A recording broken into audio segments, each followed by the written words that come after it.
माझं सोलापूर न्यूज मध्ये आपल्या सगळ्यांचं स्वागत.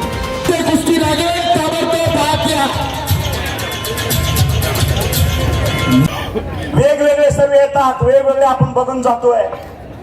आज पंचायतीचा सर्वे आला, अजून इलेक्शन लागायचे आहे, आचारसंहिता लागायची आहे. पण मी मीडियाला सुद्धा सांगतो, तुमच्या साक्षीनं सांगतोय की हे सर्वे वगैरे 45, 42, 40 हे काही नाही.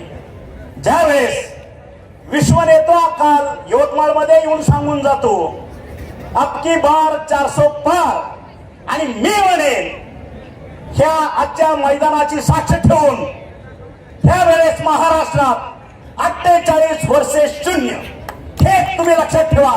आणि तुम्हाला येत्या लोकसभेच्या इलेक्शन मध्ये माननीय नरेंद्र भाई मोदी यांचा हात बळकट करायचा असेल तर आपल्याला धाराशिव जिल्ह्यातनं महायुतीचा उमेदवार प्रचंड मतानं निवडून दिल्याशिवाय आपण स्वस्थ बसणार नाही.